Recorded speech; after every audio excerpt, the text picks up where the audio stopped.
Hello, everyone. I am Kate Nagel, LymeLight's Treatment Grants Coordinator. Welcome to LymeLight Presents, LymeLight's ongoing webinar series. Tonight we'll be featuring Dr. Neil Nathan, MD, and the role of mold toxicity in patients with Lyme disease. We want to emphasize that the webinar is intended to be informational only and is not intended to provide personal medical advice. Please make sure to contact your own personal medical authority for any healthcare-related decisions. Additionally, the views expressed by the speaker are their own and may not reflect those of LymeLight Foundation. LymeLight's mission is to provide medical treatment to enable children and young adults through age 25 living in the U.S. with Lyme disease to receive proper treatment and medication, as well as to raise awareness about Lyme. To date, LymeLight has awarded $10.5 million in treatment grants to nearly 1,500 individuals in all 50 states. If you would like to apply for a grant or donate to LymeLight Foundation, please see limelightfoundation.org or email limelightinfo@limelightfoundation.org. Tonight, I'd like to introduce Scott Forsgren, LymeLight's board member of over 10 years and a wonderful resource to the Lyme community through his blogs, podcasts, and as a health coach. You can find him through his website, betterhealthguide.com. Scott will be introducing our esteemed guest speaker. Scott? Hello, everyone. Thanks so much, Kate. My name is Scott Forsgren. It has been my great honor to be on the board of LymeLight for more than a decade now. And I'm super excited to be here with you tonight to have a conversation with one of my great mentors and teachers, Dr. Neil Nathan. We're going to talk about the role of mold toxicity in Lyme disease. And after the interaction that Dr. Nathan and I have, we will have a Q&A session. So if you want to ask questions, please use the Q&A feature here on Zoom. We're not going to be using chat for this tonight, but please use the Q&A. We do ask that you keep the questions generic. We're not really going to be able to go into personal medical advice in this conversation. With that, I'm going to introduce Dr. Nathan, and then rather than having a presentation slide type format, we are just going to have a more conversational, informal conversation tonight. Dr. Nathan has been practicing medicine for over 50 years. He's been board certified in family practice and pain management. He's a founding diplomate of the American Board of Integrative Holistic Medicine and of ISEAI, the International Society for Environmentally Acquired Illness. He's really working to bring an awareness that mold toxicity is a major contributing factor for patients with chronic illness. He lectures internationally on this topic, and that led to one of his earlier books, Mold and Mycotoxins, Current Evaluation and Treatment. That was in 2016. It's since been updated as of 2022. He also wrote the best-selling book that I often refer to as a Bible for healing, Toxic, Heal Your Body from Mold Toxicity, Lyme Disease, Multiple Chemical Sensitivities, and Chronic Environmental Illness. In 2021, we saw the publication of Energetic Diagnosis, another fantastic book talking about the value of intuition and energetic devices to both aid in diagnosis and treatment of medical illness. His latest book was released in early 2024, which is the Sensitive Patient's Healing Guide, another personal favorite. He also provides mentorship to over 200 doctors on the treatment of chronic inflammatory illness with Dr. Jill Christa. And for practitioners that are listening that might like to join that, you can learn more at his website, which is neilnathanmd.com. Dr. Nathan has been treating complex chronic illness for more than 30 years, Lyme disease for the past 20 years, and as his practice evolved, he really found himself increasingly treating patients who became so sensitive, so toxic that they could no longer tolerate the usual treatments, and his major current interest is in finding unique ways of helping sensitive patients recover. I think the majority of people listening have dealt with or are dealing with Lyme disease. Tonight, Dr. Nathan's going to highlight the key role of mold and mycotoxin illness as a very common factor in Lyme-associated chronic conditions. And in my personal journey, I would say that mold was probably more of an issue than Lyme disease was ultimately. Thanks for being here, Dr. Nathan. Thanks for having me, Scott. Pleasure to be with you again. What percentage of your chronic Lyme patients would you suspect are also dealing with mold and mycotoxins as a contributor to their condition? Is it the minority or the majority? I think that's a question that I don't know how to answer. As far as I know, no one's ever studied it, not even me. Um, because my practice has slowly gravitated to treating unusually sensitive patients, in my practice, the majority of people have mold and Lyme. That's what I've kind of dealt with for many years. Um, I think as Lyme literate uh, physicians begin to study mold, almost all of them are beginning to find that mold is a much bigger player than they had any idea when they started. Recently, Rich Horowitz, who is one of my favorite Lyme docs, communicated to me that although Rich and I have taught a course to physicians for many years now, it's still taking Rich, who's a world famous Lyme doc, it's taken him years to really accept that when his patients aren't making progress, it's often due to mold that he hasn't really looked for or treated. And that recently he's been doing this much more consistently and finding that a very high percentage of his patients have mold also. So although I don't have a number for you, what I would say is that any patient who has Lyme disease should look for mold early on because it will change the direction and the order in which you do treatment if you're really looking for it. So let's talk a little bit then about how the symptoms of chronic Lyme overlap or differ from those that we see in mold illness. Are there maybe some hallmark symptoms that could lead someone to really wanting to prioritize that exploration into mold as a potential factor? Yeah, there are, but the overlap is really huge. Um, Both mold and Lyme, and I will throw Bartonella into that equation, um, work by affecting the way the immune system works. And they all of them get the immune system to respond to their presence by releasing all kinds of what we call inflammatory cytokines. This is all about cytokines.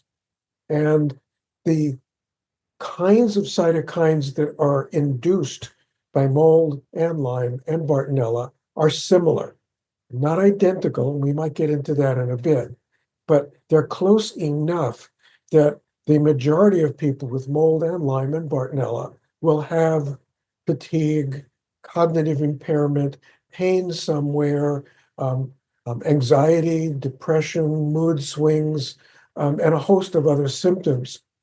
There is a tendency for patients with mold toxicity to have a slightly different kind of pain. So if we have what we call ice pick pains, which is a sharp stabbing pain, that's more typical for mold. If patients have a perception that they are vibrating internally, not externally, can't be seen, it's not an actual tremor, that is typically mold, or it can be Bartonella. So that kind of a symptom is a clue to us that we really should be looking at it. Weakness per se is more common with mold than it is than Lyme and Bartonella. All of them can do that, but if weakness is a primary symptom, that's in there. Um, Emotional shifts and changes are more typical for mold and Bartonella than for Lyme per se. So these are tendencies. They're not, hard-nosed, yes, this is this, or yes, this is that. But basically, any Lyme patient that has not improved quickly and dramatically with their normal treatment, we should be looking at mold. I definitely can relate to those internal vibrations over the years. Let's talk a little bit about what comes first. Is it the mold exposure? Is it the Lyme disease? Can it happen in either order? And why might someone have had a tick bite 30 years ago, been healthy, and then get a chronic Lyme diagnosis only after moving into a moldy environment?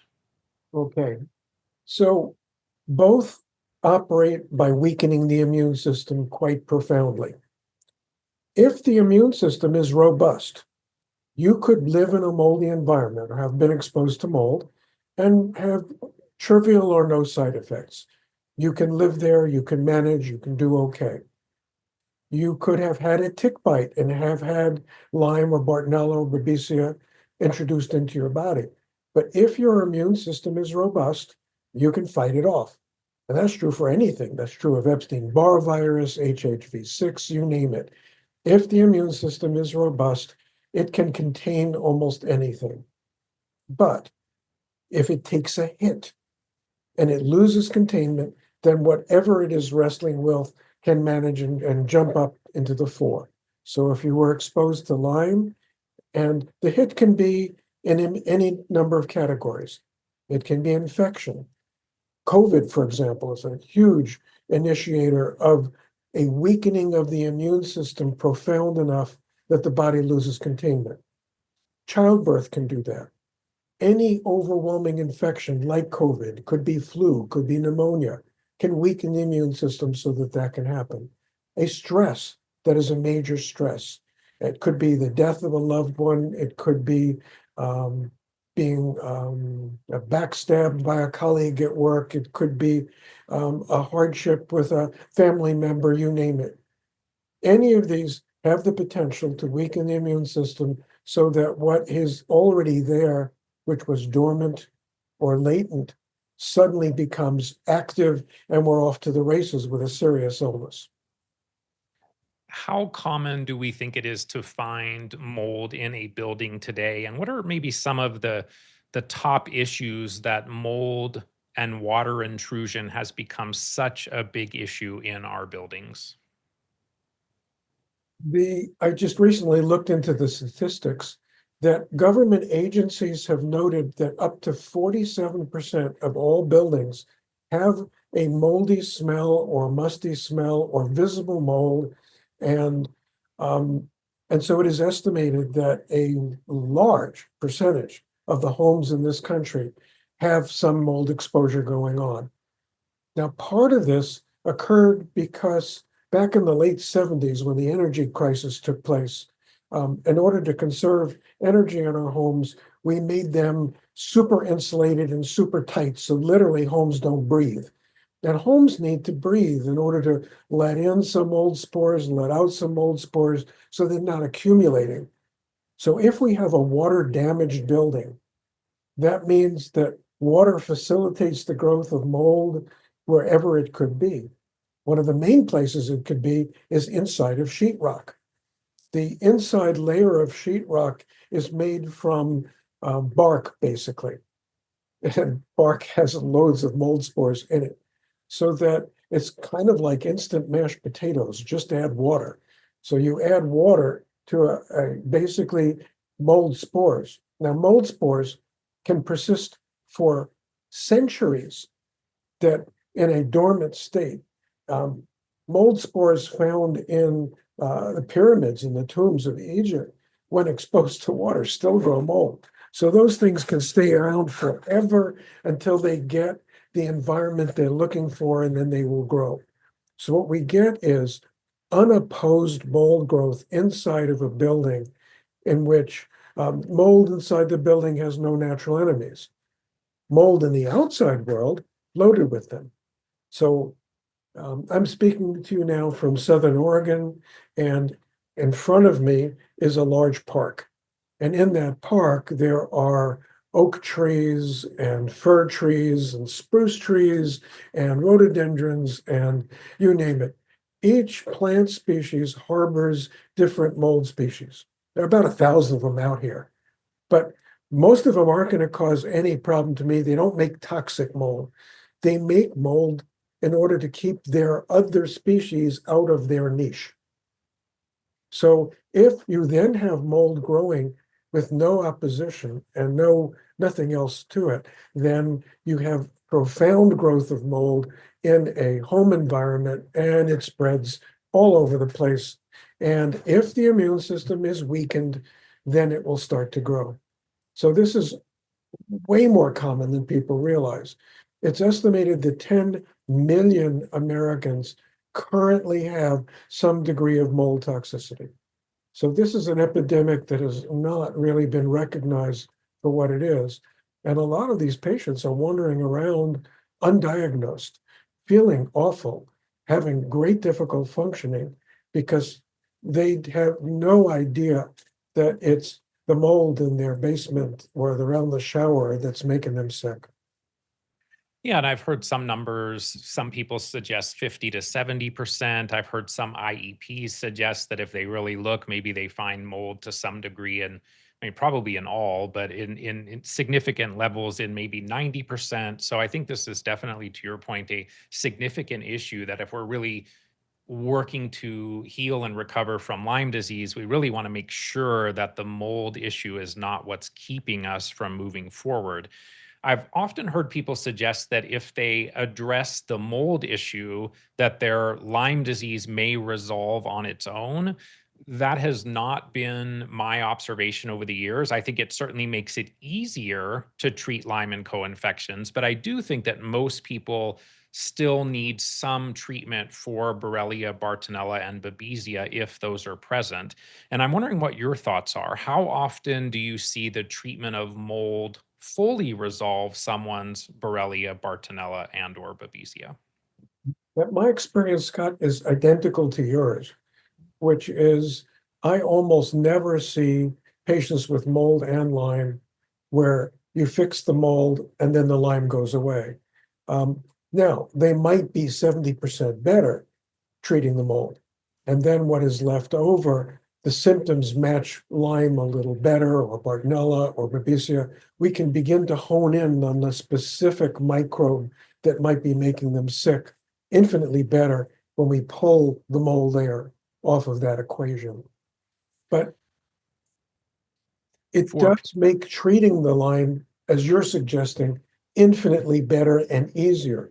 We can use antibiotics for a much less period of time, much more successfully if we're not swimming upstream against the mold and the Lyme simultaneously. For people that are submitting questions, if you see a question that really resonates, you can upvote that so that we can focus at the end on those things that will really be of interest to the largest number of people. So feel free to upvote any questions. Many patients these days have become so sensitive. I think you really brought this to our attention that patients are so sensitive that maybe they can't even tolerate the exact treatment that otherwise would potentially be part of their path to wellness. And you really, in the last few years, have shifted my thought process into exploring the limbic system and the vagus nerve as more foundational, meaning right at the beginning components to set the stage for the healing process. What are some of the symptoms that might suggest that one may potentially benefit from working on the limbic system and the vagus nerve? Yeah, that's a great question, Scott, and really important because, like you, I have been learning in the last 10 years how, if we don't address the limbic and vagal system early on, many of our patients can't make progress. They're just unable to. So, for those of you who don't know what we're talking about, the limbic system is a part of the brain that is, its job is to protect you and keep you safe. And the way it does that is it scrutinizes the stimuli that you're being respond to from the perspective of safety. Now, those could be external stimuli, light, sound, touch, chemicals, food, EMFs, or internal sensations from inside your body that your body is going, oh, that's a little bit threatening. We need to be careful about that. Regardless, it is not a psychological issue. It is a neurological issue. And it is one that slowly gets worse in all of us with time if we don't do something about it. Meaning, from the time we're born, our nervous system is trying to keep us safe, depending on what our childhood was like. So if you had recurrent ear infections or throat infections and took lots of antibiotics, that is, in a sense, a threat to the body. So the body goes on higher alert to go, okay, we got to monitor this because I need to stay safe and I need to stay healthy.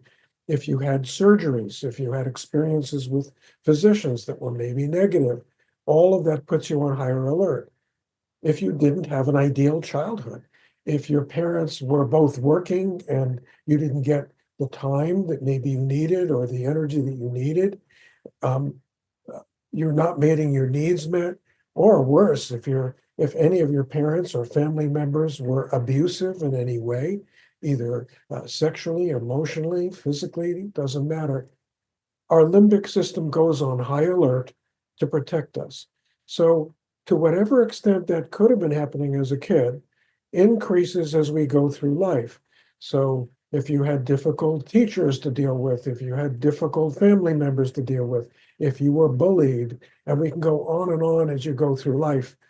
So throughout life, our limbic system is slowly and inexorably becoming more and more hypervigilant. Now, one of the things that put our limbic systems over the edge was COVID. The whole world got freaked out by a disease that we didn't understand. We didn't have a treatment for it, but it was killing people. The images of the emergency rooms in Boston and New York and San Francisco that were overloaded with overworked physicians and nurses scared us all. There's not a person on this planet who wasn't affected by that. That added to this limbic burden.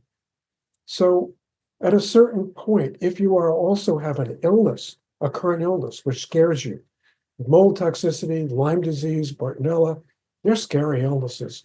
They have compromised profoundly our ability to be healthy, to work, to earn a living, to take care of our children, our parents, our friends, our spouses.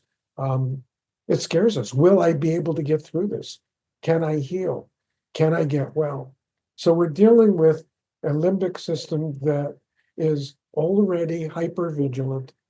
When that happens, it gives us symptoms, not to make us sick, but to warn us that we are under threat. And the two main categories that we get symptoms from are emotion and sensitivity.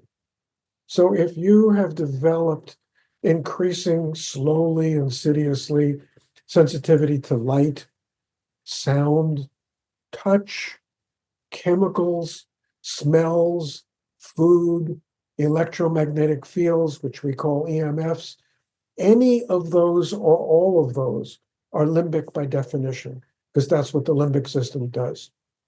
If you have developed or worsened anxiety, depression, panic, OCD behaviors, emotional swings, that's limbic, because that's what the limbic system does. So a huge percentage of our patients have those symptoms. And until more recently, hadn't realized that it was the limbic system that was supposedly trying to tell us about a problem and managing it for us. Here's the good news. We can treat the limbic system. There are multiple methods out there for quieting the limbic system. And I would submit to you, Scott, that probably every man, woman, and child in this world needs limbic retraining at this point, because we live in a very scary world. We do. So that's the limbic piece.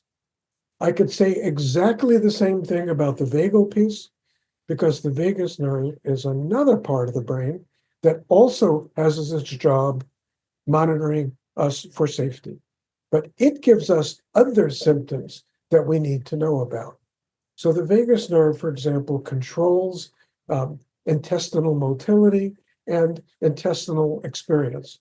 So if you have gas, bloating, distension, reflux, abdominal pain, cramps, constipation, diarrhea, the vagus is almost certainly involved. It also controls the autonomic nervous system, which are the automatic parts of our body, like breathing, heart rate, temperature. So if you have temperature dysregulation, where you get hot and cold and can't really control it very well, or if you have heart palpitations or heart irregularities, shortness of breath or air hunger, we're probably talking vagus here. Now, these are common symptoms of the Lyme world in the mold world. And the key to us to understand is it is the mold and the Lyme and the Bartonella that are triggering the limbic and vagal dysfunction. So ultimately, we need to treat what's causing it. But in order to be able to take the substances that we need to do that with, we may first need to treat the limbic and vagal system, or we're not going anywhere. Yeah, I think sometimes with the limbic work, that's one of the resistances that people have, is that it kind of comes back to the gaslighting of it's all in your head. And what I would say is it is in your brain, but it does not mean that it's in your mind. Another thing that you have really stressed is the importance of working on the limbic system and the vagus nerve simultaneously in parallel. I think 5 years ago, we tend to work on the limbic system and maybe later work on the vagus nerve. And I think you really have brought to the forefront that the benefits of work in that realm are really exponential if we do them together. And related to the symptoms that you talked about, primarily around the gut with the vagus nerve, I think another one that I would think vagus nerve would be SIBO, right? Which is also gut related, but seems like everyone these days has SIBO. And the way out is probably not through just addressing the microbial piece. It's probably these upstream autonomic nervous system, vagus nerve, as Dr. Nathan alluded to. You mentioned that there are many tools and that we can be hopeful in this limbic and vagal realm. Wondering if you can share some of your favorites and then maybe give a little attention to the fact that the listeners are younger and also children that we're working with LymeLight Foundation. What are some of the tools that you would be drawn to? Well, my favorite tools, the ones I've used the most, are Annie Hopper's DNRS program, Ashok Gupta's amygdala retraining program, and the Primal Trust program from Kathleen King. Those are my favorites. I've used them the most. The world is starting to wake up to how important it is. And so we're now seeing a huge creation of many more of them. And my patients get upset that I don't know what each of them are, but those are all newcomers. The ones that we've had for a long time that are proven, we've really worked with, are those three. Now, for children, it's a slightly different story. They really need the vagus to be rebooted, but whether they can or not depends on their age. So, for example, really little kids can't really do a limbic reboot because it requires some degree of cognitive skilled. All right. So, in my experience, some kids that are 7 or older can usually do some form of limbic rebooting. And once they get older into the teenage years, they can do all those forms. They may not understand why, and some teenagers are not thrilled about doing that. But if they understood more of this, which I certainly encourage them to learn more about, this is key. So you can do all of these things from, it varies, depends on the knowledge base of the child, but 10 or above can probably do most of these things. 7 plus, you can do the Annie Hopper DNRS program if a parent will learn the basic principles and do it with the child. That's doable. And I've had a number of people do it that way, where on their own, I don't think someone that old can listen to the tape and get the hang of it. But if parents do it with them, kids can, and I've had kids that young benefit from it. So once we get younger than that, and certainly, unfortunately, there are much younger children who have both Lyme and or mold, we don't have tools for that yet. One possibility is there's a tool that is mostly vagal, which is frequency specific microcurrent, which can be used with any age child. And that they simply have to wear a device which helps to reboot their nervous system. And there is a limbic component to the vagal nerve treatment program. So that is For really young kids, that's a little harder to come by. Vagal treatments are easier to come by for kids. So kids could wear what are called vagal nerve stimulators. The gentlest one from my perspective would be Apollo Neuro. You can just wear that for short periods of time. Not hard to do. Osteopathic cranial work, one of my favorites. Kids love it. That's a great way to do this rebooting program. Again, frequency-specific microcurrent can be done. Stephen Porges developed a sound-based program called Safe and Sound, which can be used in kids to help reboot their vagal system. So we do have approaches. They're the littler the kid, the more difficult it is. But I hope my take-home message is we still can help virtually everyone who has this. And the bottom line is, if we can cure the mold, and if we can cure the Lyme or the Bartonella, the whole vagal limbic thing goes away because it's no longer being dysfunctional because it's being created that by what's causing it. So that maybe then leads us into a conversation around mast cells. We know that mast cells can certainly impact the limbic system as well.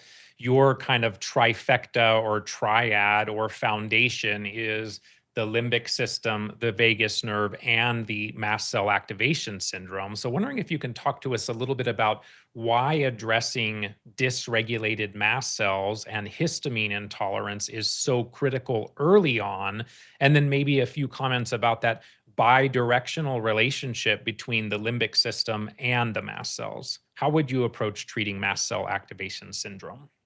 It's actually tridirectional. It's limbic, vagal, mast cell, and all three of those systems completely interface with each other, so that if you have one, it is really likely you've got the other two as well. Occasionally, I'll see someone who has developed limbic and vagal issues, and there's really no evidence for a mast cell issue yet. But the longer the limbic and vagal issues remain untreated, the more likely that they're going to develop a mast cell issue. So it comes over time. I would say that 70 to 80% of my patients with mold and or Lyme eventually will develop a mast cell issue if it goes untreated successfully. So it's really common. Now, what mast cells are a type of immune cell. It's a type of white blood cell that is present in every tissue of the body. Its job, again, is in the category of protection. It is the majority of our mast cells are in places in which our body meets the outside world, where our immune system needs to be aware of what's coming at us. So the majority of mast cells are in the sinuses, throat, gastrointestinal tract, vaginal areas, the places where the outside world is closest to us. And again, this is a cellular way of protecting us, which is a little different from the neurological protection that the vagal and limbic issue was providing. So these mast cells are simply out there scrutinizing our world for safety. And if they don't think we're safe, once again, they will activate, which means they begin to make and release literally hundreds and hundreds and hundreds of biochemical mediators into our body in an attempt to protect us, one more time, but that which most of those mediators are inflammatory in nature. So it adds another layer of inflammation to an already inflamed system for mold or Lyme. So it becomes really important to be aware of limbic, vagal, and mast cell issues and treat them as soon as possible, or the body stays so inflamed from those three things that it can't take the substances it needs to take to get well. And so it's step one in the process. Not for everybody, I want to emphasize, but anyone who's gotten sensitized, yes. Anyone who has the symptoms that we've been laying out for you, yes. And with mast cell activation, although it can be much more subtle, the symptoms that immediately get our attention are any symptom that comes into play in the body within moments of eating or minutes of eating. Now, this could be itching, hives, fatigue, cognitive impairment, palpitations, abdominal cramps and pain. Bloating is very common, but if it occurs within just a few minutes of eating, this is not allergy, though it looks like allergy. It's mast cell activation, and we need to be aware of it. And one of the things that I think is relevant to talk about with the mast cell treatment is there are certainly some practitioners that focus on the mast cell activation syndrome as kind of the primary core issue. The way that I understand your approach to mast cell treatment is potentially working with the diet, bringing in some mast cell stabilizers and antihistamines to kind of calm the system down, reduce some inflammation. But the key is that simultaneously, you're looking for those things that triggered the mast cells in the first place and addressing those at the same time. Yeah, that is absolutely correct. Mast cells emerged into our consciousness in 2016 with Larry Afrin's book, Never Bet Against Occam, which revolutionized. When I first read that book, it was, this is a huge piece that we have not recognized so far. Because until then, we knew about mast cells in medical school, but mast cell activation, we thought, was a rare genetic disorder which virtually never saw.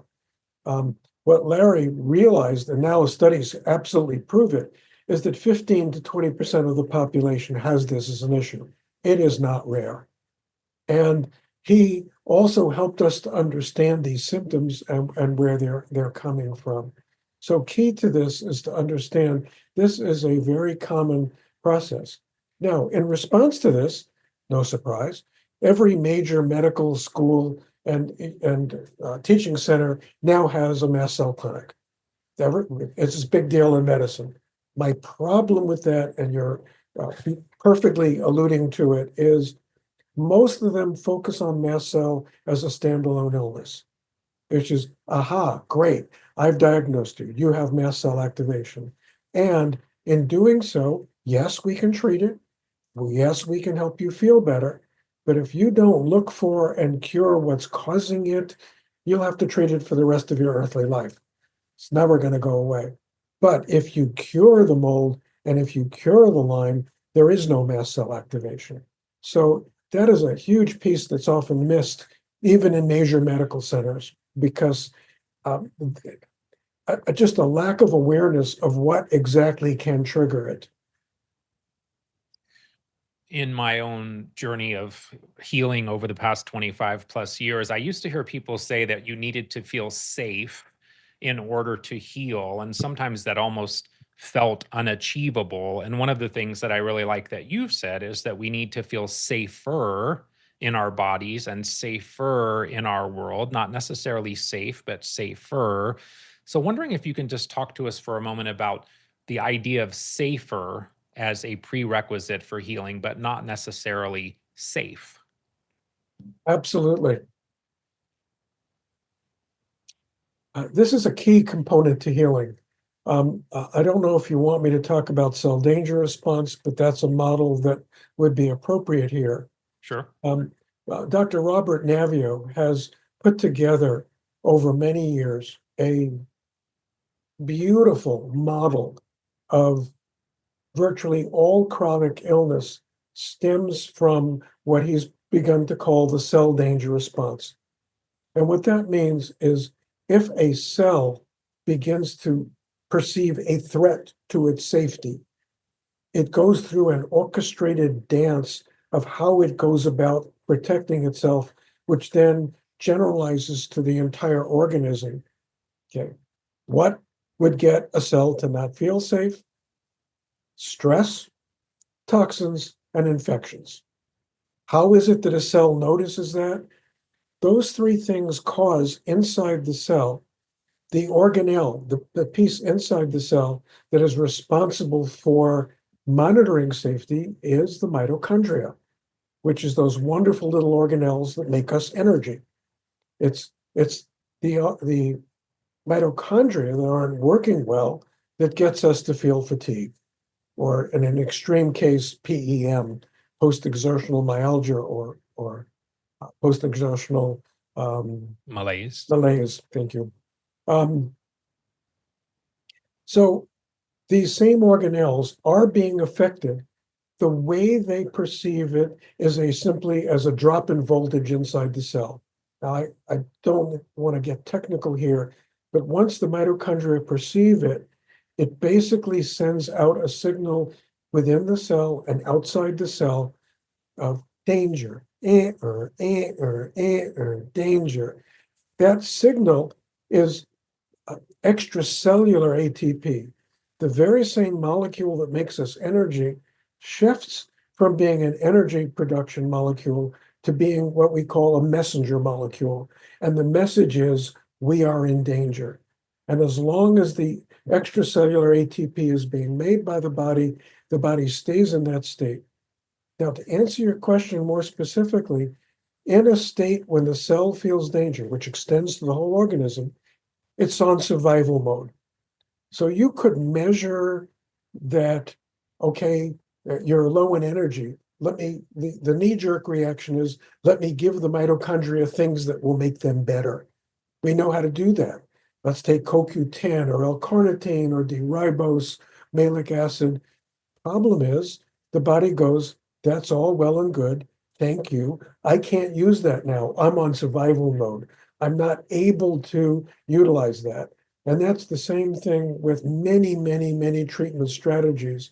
When the cell goes into survival mode, when it does not feel safe, it's not going anywhere till it feels safer.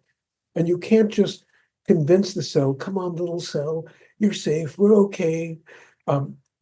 It needs to physiologically, biochemically know that it is safe. So that's why getting safer allows the cell then to be able to accept and benefit and work with the things that will heal it. But until that happens, it isn't going anywhere.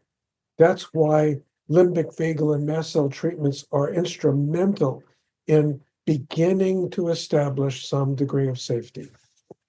And maybe a few more of those things that I've seen as well, just to throw out, where maybe it is the body's innate, wise intelligence that's protecting us, but we humans tend to still jump in and want to support methylation, support the thyroid, support testosterone, support some of these things that, depending on the time and the place the person is in the cell danger response, those might be expected scenarios and maybe not the core issue. And as you alluded to, the body may actually reject those things until we have moved into this safer realm.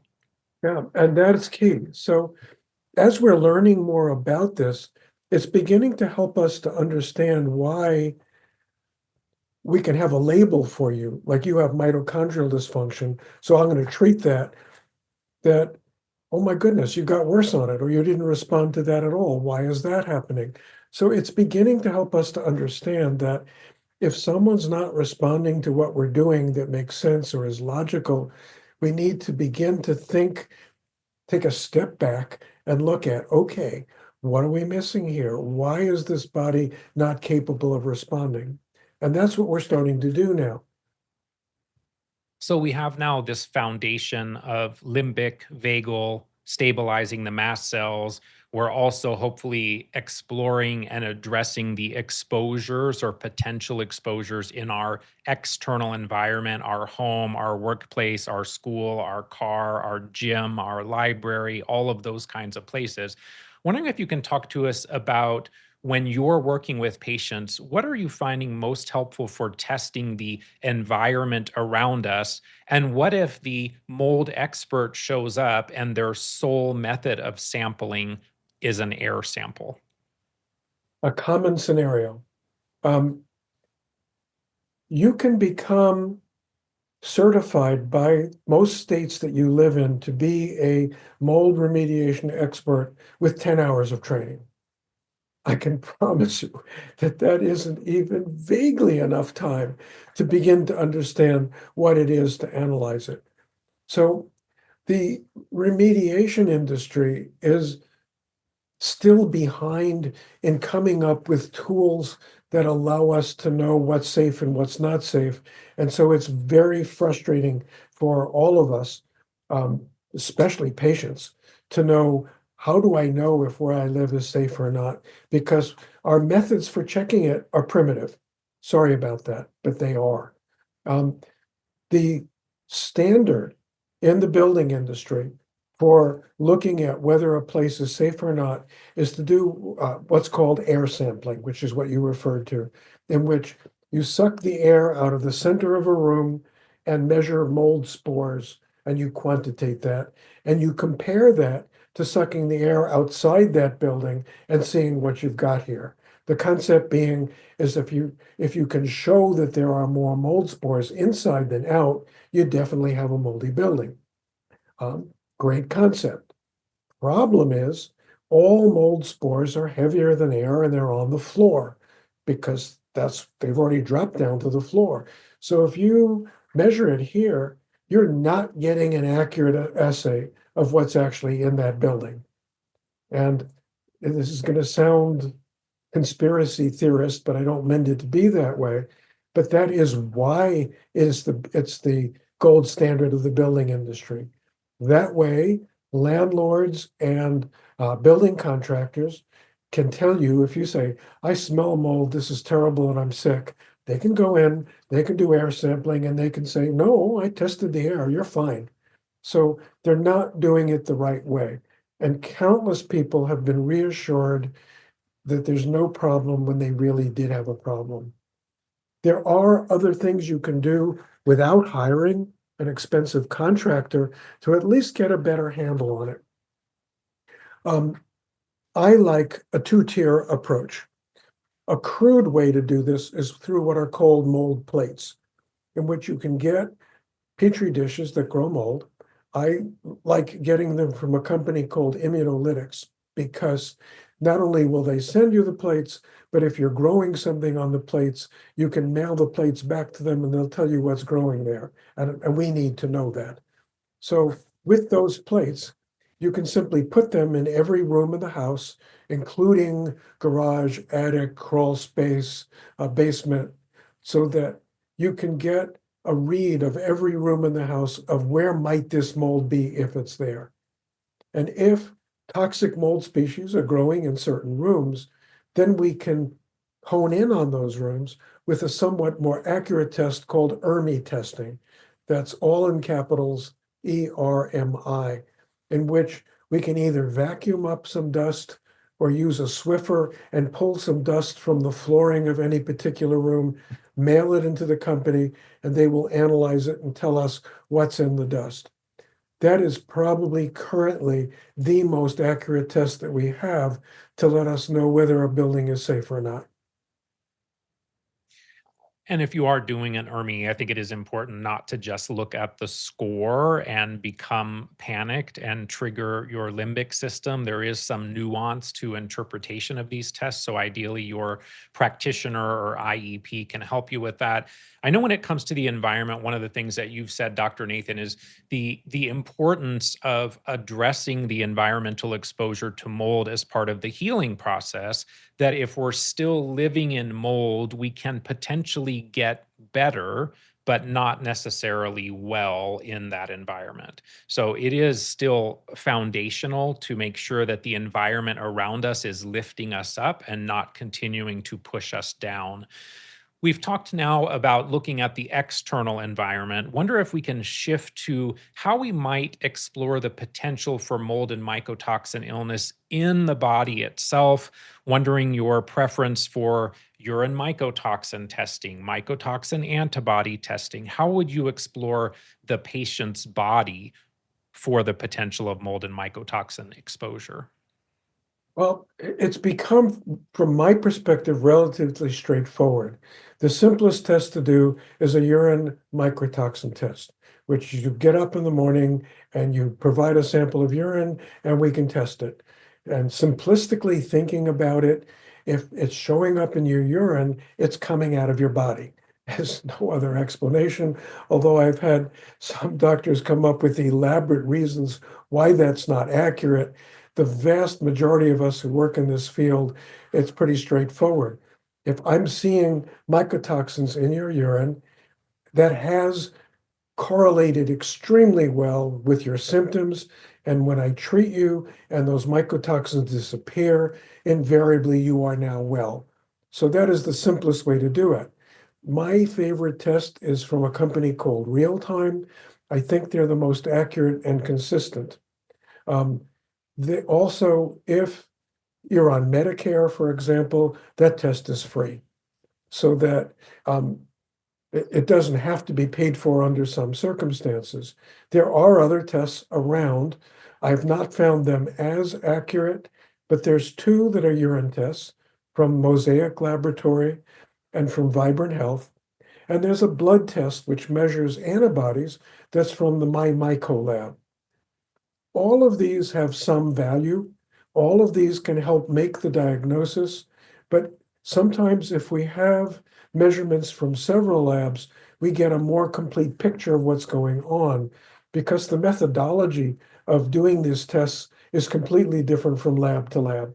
So that one lab is much better at picking up this particular mycotoxin and another lab is better at picking up another. Key number one is if any of those labs is showing mycotoxins, you probably have mold toxicity and we need to start treating it. Maybe one point to touch on before we move on is the idea that a subsequent urine mycotoxin test could show an elevation of mycotoxins, and that's not always something that is a bad thing. That as we start to detoxify, support drainage pathways, that if the person is feeling better and has a subsequently elevated urine mycotoxin test, that may actually be a good thing, correct? Yes, that's an excellent point. Mold toxin messes with the body's ability to detoxify. So you could have a boatload of toxin in you, but not be able to get it into the urine so that it measures adequately on the test. I mean, for that, that's why even a low level on the first test may be very significant because as we treat you and get the mold out of your body, it's less toxic. The body's ability to detoxify has improved, and you can put a whole lot more out in your urine than you could after the first specimen. This is not rare. It happens 80% of the time. So most of the time, the second test is higher than the first. And as you're actually perfectly saying, that's a good thing. Usually that means that you are now detoxing better and good things will happen from that. Doesn't always mean that. Higher numbers may mean that you're being exposed to mold in different locations and you're not aware of it. One of the challenges with mycotoxins is the body will recycle bile through what is called enterohepatic recirculation. And so, even if we are removed from the initial source of mold and mycotoxins, we still need to do something to bind to or adsorb to those mycotoxins to maximize their excretion out of the body through the stool. You are an advocate of precision mycotoxin application or single ingredient mycotoxin binders. Wondering if you can talk to us a little bit about that approach and why that's worked so well in the sensitive population. Well, there are a wide array of substances that we use to pull mold out of the body. We've learned quite a bit over the years. And in my books, I have tables that show which mycotoxin is particularly well bound by which substance. So we know, for example, that ochratoxin, a very common one, is bound best by the medications cholestyramine, Welchol, and to some extent by charcoal. We know that trichothecene, another common one, is bound best by activated charcoal, bentonite clay, and chlorella, and so on. So we know this information. There are a number of products on the market which are combination products. Some of the ones that we use are GI Detox, which is a combination of clay and charcoal. Another one is from one called Ultra Binder, which contains clay and charcoal and humic and fulvic acid and some other ingredients. The problem is virtually all of those on the market are proprietary, which means that the company will not tell you exactly how much clay or charcoal. They'll just tell you the total amount of binder that's in that product is X amount. So with my sensitive patients, I can't control how they're responding to or what they're responding to as to whether it's the good dose of charcoal or clay. So I like using single binders in my sensitive patients because I can slowly bump up the dose of charcoal or clay or chlorella to the point that the patient says, okay, that's all I can handle for right now. So we can maximize the dose specifically with each substance. With some patients who are not as sensitive, the combo products are perfectly fine. You can use them, and I certainly don't object to it. My practice is largely sensitive patients, so I found that the combo products often overwhelm the patient from the get-go because there's too much of whatever in there, and I don't even know which one it was. So that's what we call precision binding treatment. So ideally, we've addressed the exposure itself. We've started taking binders. Is that the full solution for most of your patients, or do we need to consider the potential that what was outside of us is now colonizing inside of us in our sinuses, in our gut, and potentially address that colonization to move the needle further? Yeah, again, the vast majority of my patients have colonized. I tend to see people who've been sicker for a long time, who my colleagues have been working with and quite haven't figured out how to work with them. All of them tend to have colonized, as you say, in the sinus and gut area. Now, that's one of the reasons that some patients think, well, this is simple. If my house is moldy, I'll just go on vacation to Hawaii for 2 weeks and I'll be better. Then if I come back into my house and I get sick again, then I know with certainty that that's what's going on. Great concept, sometimes works that way, but more patients than not are carrying the mold in them so that they go to Hawaii, they still have mold in their body making toxins and they don't feel better. And so they go, well, it must not be mold in my house because I didn't get any better when I went to Hawaii. Not so. It's that you've already colonized, and that wasn't the right way to go about looking at this. So let's say we determine that colonization is a likely factor. Unfortunately, there's no black and white test. We can use an organic acids to maybe glean some insights, but a lot of this is really clinical based on your experience of working with these patients for many, many years. But let's say we determine that colonization is a likely factor. Maybe it's an issue in the sinuses, maybe in the gut. What then is the approach to addressing or treating the colonization? And do you generally find that pharmaceuticals are required? Or again, given that we're thinking some with kids here as well, can natural options potentially be adequate? There are some natural materials, and then there are some pharmaceuticals. Generally, the materials that we want to give kids are safe, even if they're pharmaceuticals. So at virtually any age, I can use the antifungals that I'm used to. As you mentioned earlier, I do have a mentorship program with Jill Krista, who's a top-notch, fabulous naturopathic physician. And Jill has a whole other approach, which is more herbally based. Now, I do use some of those materials, and Jill does use some of the pharmaceuticals that I use as well. There's a crossover. It's not a black and white of I only do this or I only do that. What we do is give patients what they need, and if what we're doing is not working, then we try something else. But there are pharmaceuticals, and children can take them. I mean, there's no pharmaceutical I can think of that doesn't help. Some of the children that we're talking about here are on the spectrum.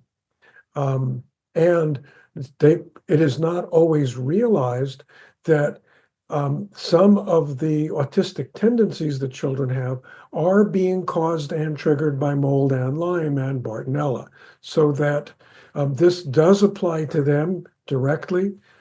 And strangely, antifungals have had a profoundly beneficial effect on many children on the spectrum.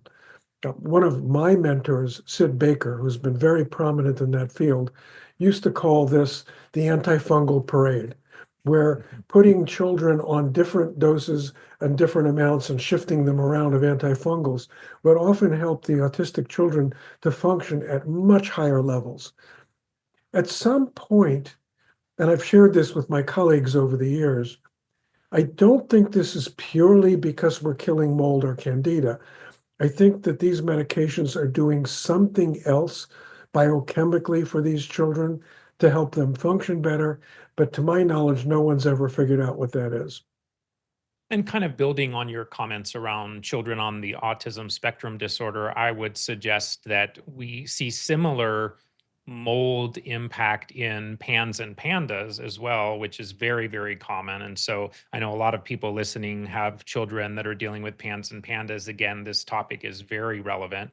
So we're talking about potentially using things like itraconazole, amphotericin B, maybe in the sinuses, maybe more systemically.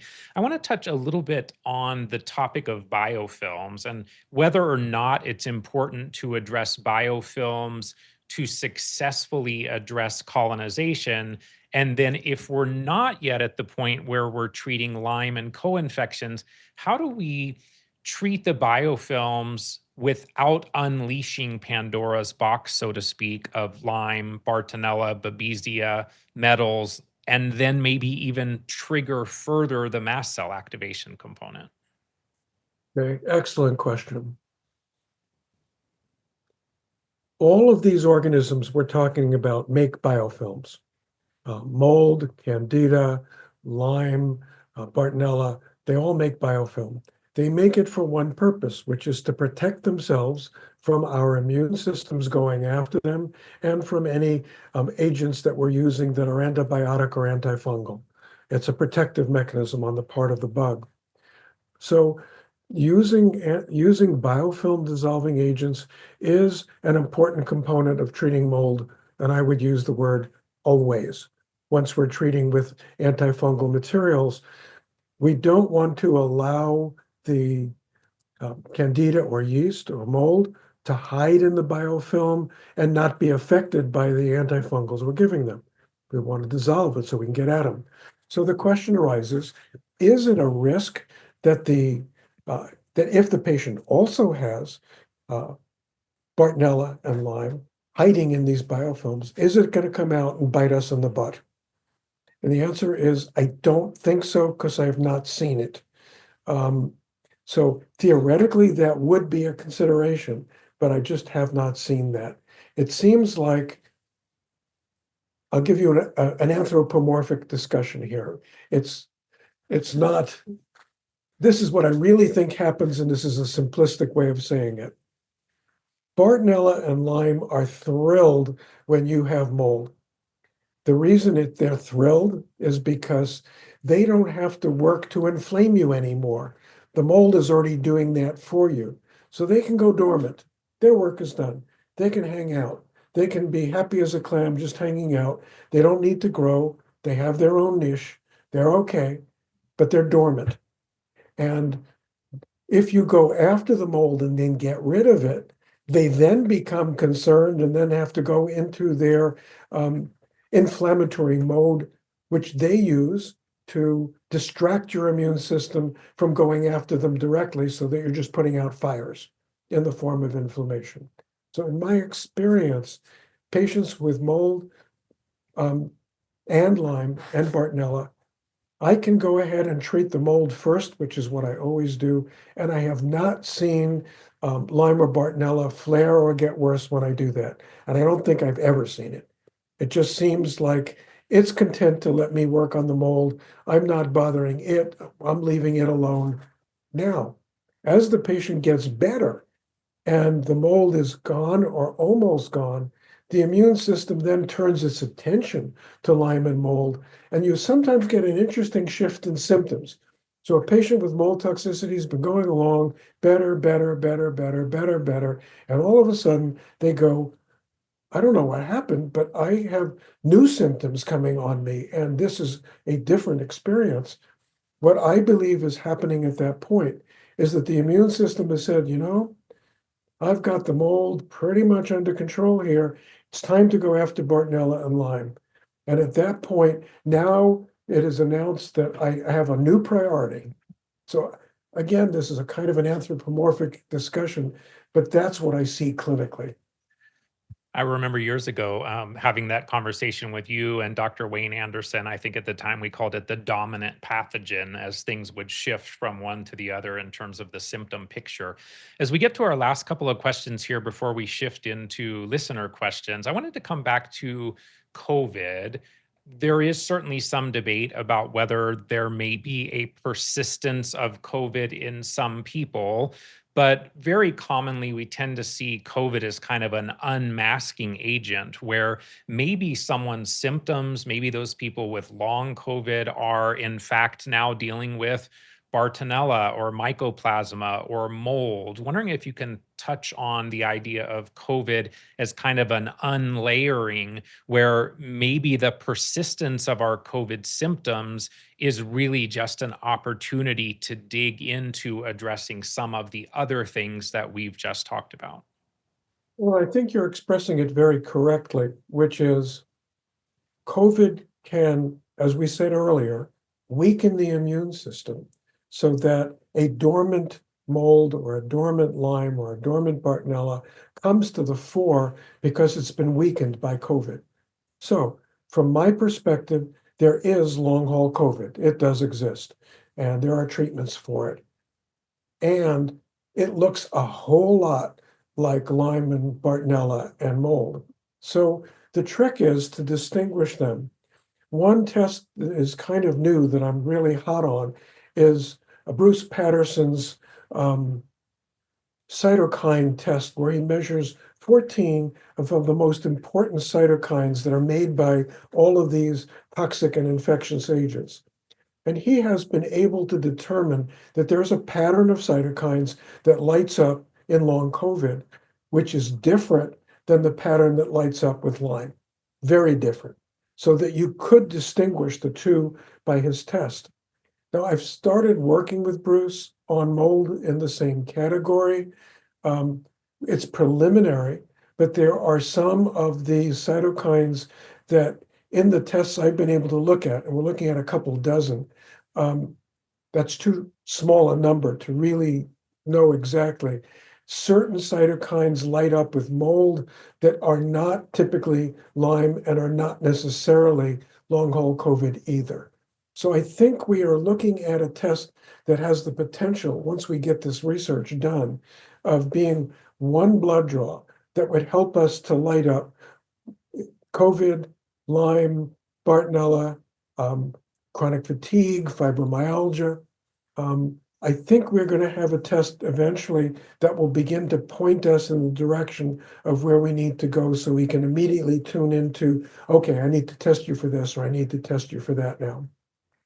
So, a couple of things for people listening. The current version of that test is available through Radiance Diagnostics. It's the continued understanding of the data and the different patterns that Dr. Nathan and Dr. Patterson are working on. I should also mention here, I think this is a great time to mention the research project that Dr. Nathan is doing with Dr. Jill Krista, particularly for people that are working through their recovery from mold. They're collecting a lot of data, trying to get new insights. There is a website, moldiq.org, where you can learn more about that project that Dr. Nathan and Dr. Krista are collaborating on. My observation over the years that has been really that younger people, children, tend to move past these conditions. They still have more vitality. These don't have to be lifelong conditions like some of us adults maybe have experienced, where it is a little bit longer. Wondering what you've observed in younger people, in children, their healing process, and wondering if you can help us bring this portion of our conversation to a close with some hope that recovery is possible. So first of all, the message that I hope you leave this discussion with is everything we've talked about is treatable. Everything. So that this is not a hopeless, we have no idea what we're doing here. Our ability to diagnose these things has improved. Our ability to treat them has improved. So please understand there is absolute profound hope for everyone out there to get better. I mean, I've personally treated 4,000 or 5,000 people with mold, 4,000 or 5,000 people with Lyme successfully. I don't think any Lyme doctor can say I've treated successfully everyone I've ever treated. We're still learning how to do it better, but the majority of people I've treated have gotten well. So it's to me a very, very hopeful situation. Children tend to get better faster than adults do in every category. Mold, Lyme, Bartonella, shorter periods of antibiotic, more effective. They just tend to respond better. I don't think they have been hammered by life as badly as the adults have. The adults have a whole lot more on their plate to work with. So that's been my perception. All right. So before I jump into some of the top voted questions here, I wanted to briefly get an update from you, Dr. Nathan. I don't know, in the medical field, I'm not sure that I know any more prolific author than you. I know you're working on a second edition of Toxic, which was just incredible. I think you're working on some other projects as well. Wondering if you can just tell our listening audience what some of the things are that we can expect to see from you in the months and years ahead. Sure. Well, the second edition of Toxic has been written and is currently being edited. It's currently being fast-tracked, so I think the goal is to have it out by spring. And by spring, I mean May or June. So I'm working hard on, this is in the book is business, editing edits. So I'm bouncing chapters with there are 6 new chapters in Toxic, adding new information and a big expanded mold section. I've had Jill write a long section in that book on the naturopathic approach to treating mold to augment mine. So I'm excited. I think that will be I think Toxic has helped, I know it has helped thousands of people, and I'm hoping it's going to help thousands more. So that'll be out soon. I'm working on a new book about inflammation as the underpinning of almost all chronic illness. The thing that confuses people is that the word inflammation seems to imply one thing, and there's many kinds of inflammation, and there's ways of measuring it. So the book is for consumers, about how to measure inflammation from different kinds of illnesses more accurately so you can begin to pinpoint what you want to do and how. For example, the kind of inflammation we're talking about here, mold, Lyme, Alzheimer's, chronic fatigue, fibromyalgia, PANS, PANDAS, autism, is similar. The kind of inflammation we see or the immune dysfunction we get in cancer is different. The kind of inflammation of the lining of the blood vessels that we get in cardiovascular disease is different. So the goal of that book is to help clarify that, but also to tell people what tests you want to get in order to clarify how inflamed you are and how to fix it. So I hope that will be helpful to people in a wide variety of ways. Well, I'm definitely looking forward to any new information that you put out. So excited about that. All right, we're going to jump into. Do you have time for 65 questions, Dr. Nathan? Probably not, but we'll see what we can do. Let's get to some. All right, so here we go. Do we need to constantly change binders for a particular mold? And if so, why? I think you touched on that a little bit, that it's really more the mycotoxin, but would you adjust those over time based on subsequent urine mycotoxin testing? I might. Once you've determined that someone has a particular mycotoxin, I would use those binders throughout treatment consistently. Now, there's a lot of things that are written about using things like clay and charcoal for periods of time. And that's, you'll see written on the internet, oh, this would cause nutritional deficiencies or mess with other things. So I can only take charcoal for 2 weeks. I've seen patients have come to me with physicians telling me that. From my experience, that's not true. I don't see nutritional deficiencies. I don't doubt that clay and charcoal might, to a trivial extent, make it harder to absorb some nutrients. But I've had patients take these things for years and not seen nutrient deficiencies. So I think it's safe to do, but what you want, and as we said, the first test I get might only show a little bit of trichothecene. I saw someone like that just a few hours ago where I consulted with them. So I would start them on clay, charcoal, and chlorella because that's what I'm going to use. I suspect that that person has fairly profound difficulty with detoxification. And what I'm betting on is the next urine we get is going to show other toxins, and I'm going to add other binders to that program. We alluded to this earlier, but the question is, how essential is it to get the ERMI in your house below 2 for recovery? Yeah, good luck with that. It just needs to be below 10. When I was doing a research project with Dr. Shoemaker many years ago, he thought for some reason we had to include only subjects who had an ERMI of 2 or less, and we found nobody, nobody in our group, not even our control group, could do that. So that's not possible. If you can get the HERTZ-Me-2 score to 10 or less, the vast majority of people will be safe enough that they can heal. And when you mentioned below 10 at the beginning of your comments, were you referring to the ERMI or the HERTZ-Me-2 score? I'm referring to HERTZ-Me-2 scores. Perfect. Yep. Okay. How do you determine when mold, and I'll extend that to say, and mycotoxins has been successfully treated? And how do you determine when Lyme has been successfully treated? Mold is easier when the real-time test reads not present in every category, and it had been present before. The vast majority of our patients are cured.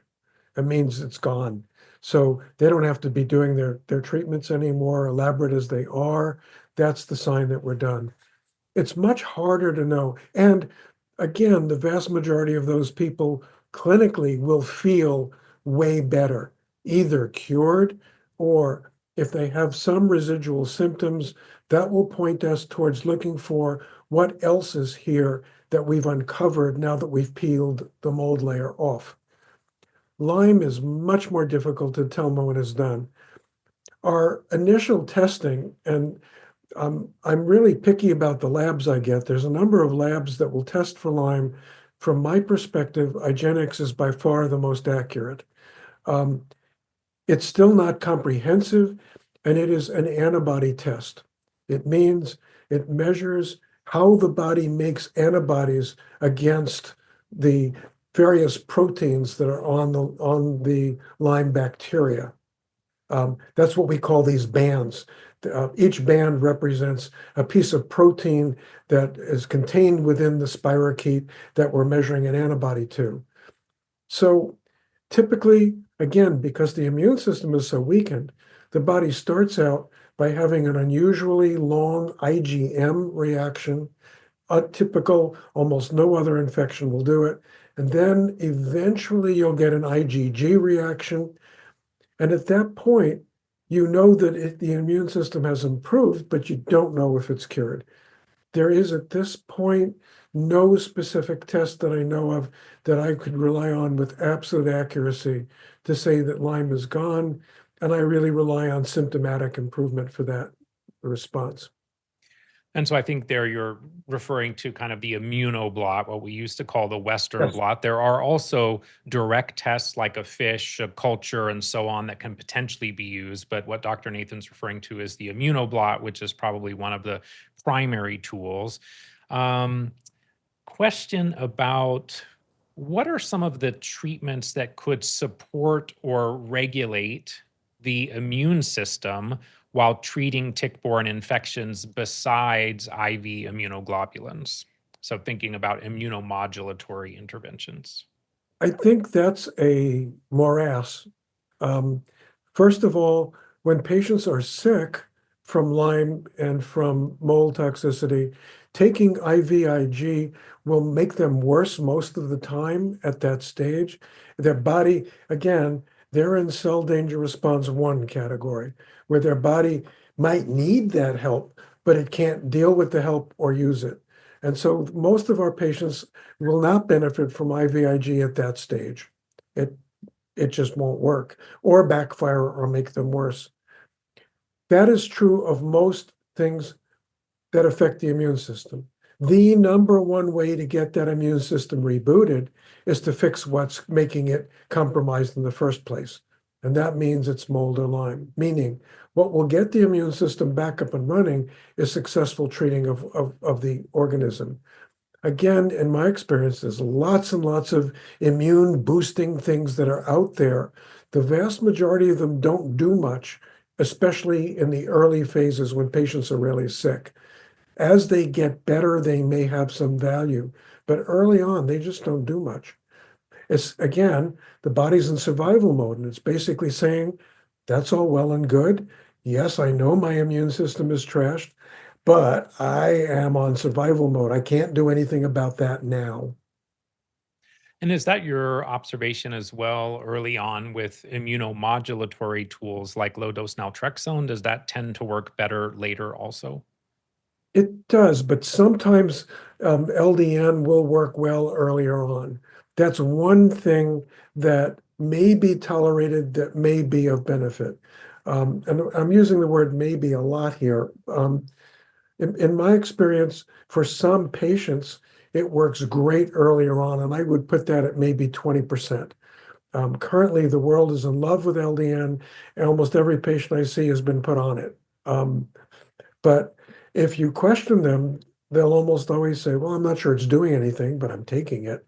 Um, when it is working, I will normally see patients tell me, when I started LDN, my energy improved, my cognition improved, and my pain got less. That's a sign to me that it's doing its job. But it is good. It can be done early, but it isn't a panacea. I think a lot of this next question, I'm going to refer people to toxic because this is almost kind of the outline of the book, which is what is the best mold treatment? Which binders and antifungals? Do you use binders first or in combination?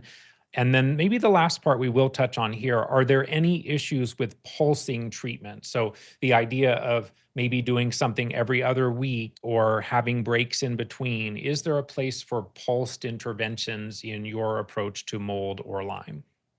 There is for Lyme, but not for mold. A lot of the original work that's been done in mold was done by an infectious disease specialist, Joe Brewer from Kansas City. And in Joe's experience, which is in several published papers, the patients who consistently treated their body with nasal sprays and oral treatment and antifungals and binders got better faster, more thoroughly, and more effectively. There is, and this is kind of controversial in the Lyme world, um, theoretically, some of the organisms we're talking about, like Bartonella, has a growth phase of about 2 weeks. Lyme has about 3 weeks. Particularly, that is noted more often in Bartonella patients who will say, I have what looks like a herx, lasts for 2 or 3 days, I do okay, and then 2 weeks later it happens again, and then 2 weeks later it happens again. Those patients are basically telling us that's the growth phase. And if you hit them with antibiotics during the herx phase when it's growing, they'll be more effective. So that is an effective way to do it. And in the Lyme world, many specialists have wide array of pulsing regimens. And to my knowledge, none of them have been studied from a research perspective to the point that we can say, this is the best one, or this is a good one, or this is not one. It varies enormously. Now, some patients, about a third of my Bartonella patients, will describe this periodicity, which means I can do that with them. But more patients don't have that at all. So I don't have the luxury of knowing, well, when should I pulse it and when should I not? I can't do that. And rarely, even though Lyme does have a periodicity, it rarely shows up by symptoms. I thought you were going to say that it has been studied, but it was only studied every other week. That would have been amusing, but sorry, I didn't realize you wanted jokes from me. Keep that in mind. One of the questions is, do you suggest that your patients rehome their house plants if they're dealing with mold? Oof, that's a very complicated question. It depends on whether they're moldy or not. Not all houseplants have mold in them, and they don't. Houseplants are wonderful. They give us oxygen inside the house. It's a living creature that we can relate to. And I think they're great. I think I see some behind me right there, Scott. So I love houseplants, but for some people, depending on how they're cared for, that soil may become moldy, and that could become a problem. So I think this next question, the answer is likely no, but I'd love to get your thoughts and confirm. The question is, if C4A, TGF beta 1, MMP9 is high positive, VEGF and MSH are normal, does this indicate mold illness? Not specifically. My problem with those markers are they're not specific for mold. They're present in Lyme, they're present in Bartonella, they're present in some viruses, they're present in some other conditions. So TGF beta 1 and C4A are markers for inflammation, but not mold inflammation, Lyme inflammation. So if you have those elevated, that suggests you need to look at a more specific test, like a urine mycotoxin test. The other thing is, those things will come back to normal with treatment long before the mold is out of the body. So that if you're basing your treatment around, okay, my TGF beta 1 and my C4A is normal now, I guess I'm cured. Oh, be careful. Because if you were doing urine mycotoxin tests, the vast majority of patients will still have significant mycotoxins in their urine when the TGF beta 1 and C4A are normal. So be careful with the markers. They're not specific. They can lead you into a direction of, okay, I've got someone with an inflammatory problem here, but it does not tell us with any specificity what that is. Can mold treatment cause a Herxheimer reaction? Kind of, but it's a misuse of the term. A Herx specifically refers to killing off a lot of bacteria and the release of the toxins from those bacteria. You can get a worsening of mold toxicity if you use too much antifungal or too much binder. It can mobilize toxin faster than the body can get rid of it, which will make you feel worse, like a Herx, but it's not exactly a Herx to be medically accurate. Can mold exposure cause a pinched nerve or cause your neck muscles to be out of alignment? It can certainly affect muscles. Muscle pain, muscle cramps are common in mold toxicity. It can cause peripheral neuropathy, it's well known, which can go away afterwards. Alignment, I mean, if muscles tighten up in an asymmetrical way, it can pull you out of alignment. But that's a combination of structural issue with an inflammatory component. My 18-year-old son had severe MCAS, tried Safe and Sound, Brain Tap, DNRS, Primal Trust, vagus nerve exercises. They all triggered a worsening of baseline symptoms. We're now trying 5-minute sessions of cranial sacral, which is triggering a worsening of PTSD. Will continuing it help to get through the trauma or possibly continue to worsen it? We're trying in hopes of calming mast cell activation because it's so severe he can't tolerate meds, supplements, and foods. So maybe comment on that. And then if you want to tie that into this idea of the body kind of becoming so in resonance with the idea of being unwell that shifting towards healing itself can be a threat to the body. It is. When I see someone that sensitive, where they can't take the substances that would need to be taken for mast cell activation, please don't continue to do it because it'll make it worse. What you're doing is teaching that limbic system that I knew that was bad for me, so I'm going to react even more strongly next time to it because I'm trying to tell you I can't take that right now, and certainly not in that dose. So whatever someone is reacting to, stop doing it. You will not break through it. You can't push your way through it. You can't bull your way through it. Please don't do that. It means that you have to begin to, first of all, that means that we're dealing with a limbic vagal system that is our primary issue. 10 is difficult, still can be done, but I would leave the whole mast cell alone until he becomes safer and calms down to a certain extent. This means you need to find some limbic and vagal strategies that he can do and ease into it very, very, very gently. There's information about that in my book, The Sensitive Patient's Healing Guide, but you'll need to work with someone who really knows how to work with sensitive people. This is not unusual, but it requires great delicacy. Minor detail. Craniosacral is a watered-down version of the osteopathic model, and you might want to find an osteopath who's biodynamically trained, which is the most sensitive approach I know. Some of these kids are so sensitive that we would have to treat them off body, meaning not even touching them. For example, I am biodynamically trained. I'm an MD, but I have 40 years of osteopathic training. If I were working with a child like this, I wouldn't even put my hands on them directly.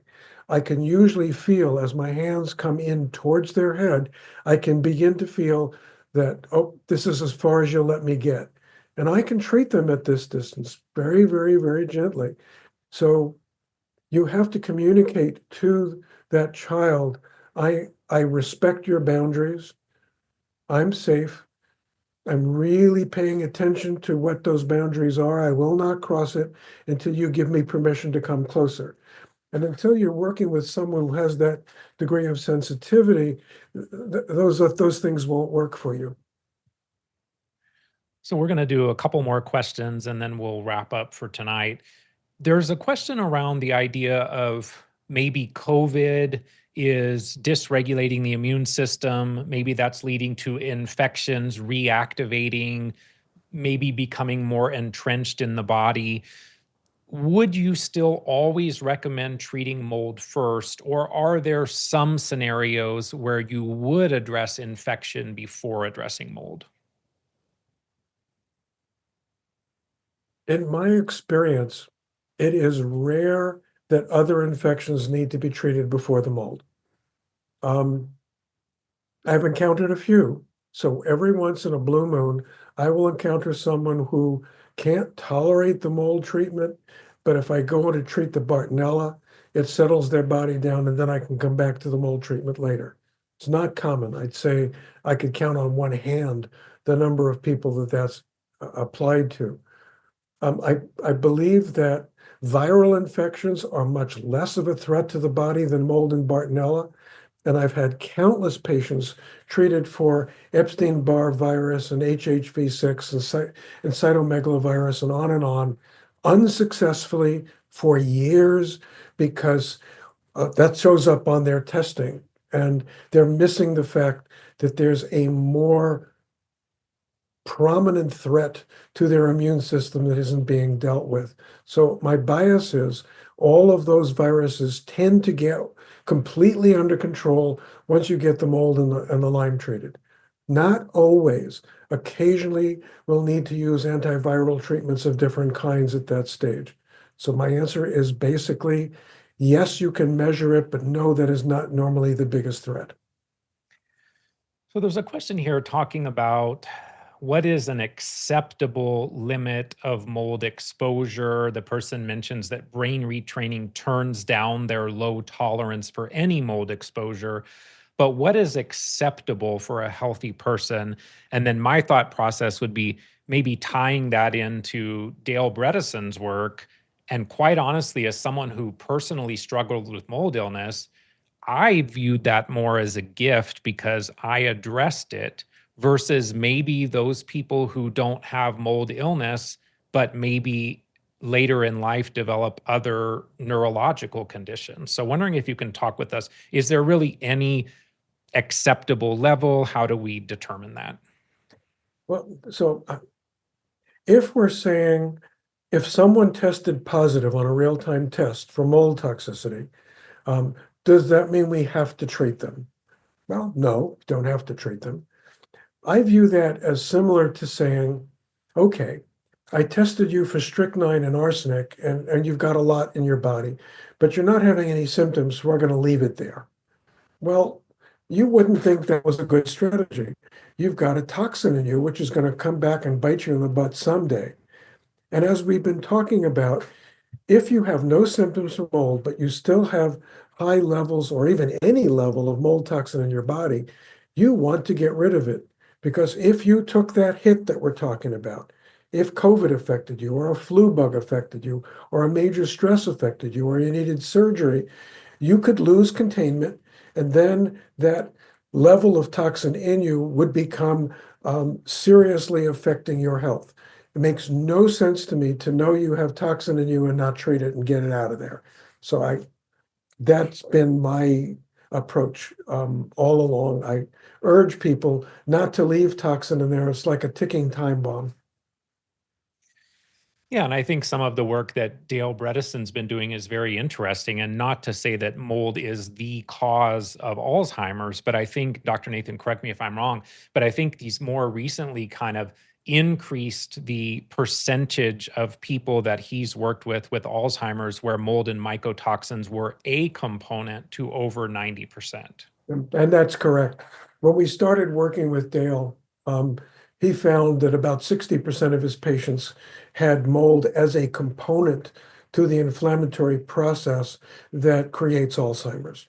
And he got wonderful success treating hundreds and hundreds of papers, and this is published in medical journals, about people whose cognition improved greatly by doing his program. More recently, and I think it's just this year, he's upped that to about 90%, Scott, of his patients with Alzheimer's seem to have mold toxicity as a player. It's not the only one, but it is a major player. So I think this question is a great last question, and I do apologize to the 66 other questions that we still didn't get to. We'll take a look at some of those as well, but hopefully a lot of them got answered in the conversation. But this one really stands out to me, and that is, if you're living in a mold situation, I've been told you cannot start to work on limbic issues. Is this true? Because I cannot find a way out. Absolutely untrue. Okay. Forgive me, but people make all kinds of statements that make no sense at all, which is there are some schools of mold treatment, I'm not one of them, that will say, we won't treat you until you get out of a moldy environment or get it remediated. That makes no sense to me. It's like denying you treatment, which can help you feel better. Yeah, maybe you can't get well completely, but you can get better by treating it even while you're in a moldy environment. It's not ideal, but it beats not doing anything. I can't abide doing nothing for someone who's suffering. Sorry about that. I don't know how to do that. Now, to say you shouldn't do limbic retraining early on makes no sense whatsoever. If most of our patients are limbically compromised, you can cope with that mold infinitely better if you do the limbic retraining. So for our patients who take a whiff of mold, like walk into a building, oh, I can't do that. That's horrible. And there are many that way. Part of that is the actual exposure to mold, and part of that is the limbic system's extreme sensitization of mold. You can decrease that sensitization so that you can be less reactive in that moldy environment, even if it's there, if you work on the limbic system. So I completely disagree that that makes any sense to me. Absolutely agree. Thank you for that. I think we're going to wrap up here. There was a question about whether or not we would have a recording, which we will have a recording, and we'll have that up on the LymeLight website shortly. Kate, if you want to share the last couple of slides here, and then we will wrap things up. Dr. Nathan has been a personal mentor and hero of mine for probably about 15 years now. I mean, I don't really remember not knowing Dr. Nathan, and my life certainly is better because of him, as are the lives of thousands of others. I hope that those of you that listen tonight benefited from the conversation, that you'll reach out to take advantage of some of the resources that he has created, like the book Toxic, the Sensitive Patient's Healing Guide. I just want to thank Dr. Nathan for this amazing discussion. I learned some new things, and I've heard him speak many, many times for many, many years, and always some new pearls that come out of a conversation. So thank you, Dr. Nathan, for all the work that you do to help so many. And just as a reminder, his website is neilnathanmd.com. There is a list of people, practitioners that have been trained and have mentored with Dr. Nathan there by state and country as well. So if you're looking for someone that has this same basic framework or concept of healing, that could be a phenomenal resource for you as well. He did mention doing consultations, I believe, and correct me if I'm wrong, Dr. Nathan, I believe those consultations these days are limited to the patient's practitioner being part of the conversation. I don't believe you're doing one-on-one patient direct consultations, but feel free to jump in. And Kate, That's correct. I'm doing consultations. Part of it is based around teaching other doctors to do this more effectively. So I kind of insist that you have a physician on board who can help you through this, who actually knows what we're doing. And so it's a Zoom, usually a Zoom consultation with myself, patient, any family members you want, and any number of physicians or healthcare practitioners you want. And I do quite a lot of those. so if that's of interest to you, feel free to reach out to Dr. Nathan through his website, again, neilnathanmd.com. Kate, we can go on to the next slide. Just as a reminder, LymeLight Foundation provides medical treatment grants to children and young adults 25 and under living in the US that are dealing with Lyme disease. If you are listening and you want to support our mission, or are someone that could benefit from the treatment grants that we provide, please visit us at limelightfoundation.org. And I just want to personally thank Kate for her support. I think, Kate, you can go on to the next slide. Beautiful. I want to thank Kate for her support. She's amazing. Many of you know her as our grants coordinator. Also want to thank Katie for her support with social media and getting the word out. Thanks to the LymeLight team for making this event possible this evening. We do welcome any feedback that you have. We invite you to share your thoughts with us. Feel free to reach out. We can certainly incorporate that into future presentations as part of our ongoing LymeLight Presents webinar series. And with that, thank you so much for being here. We hope you found the webinar informative, and we wish you the very best of health. Good night, everyone.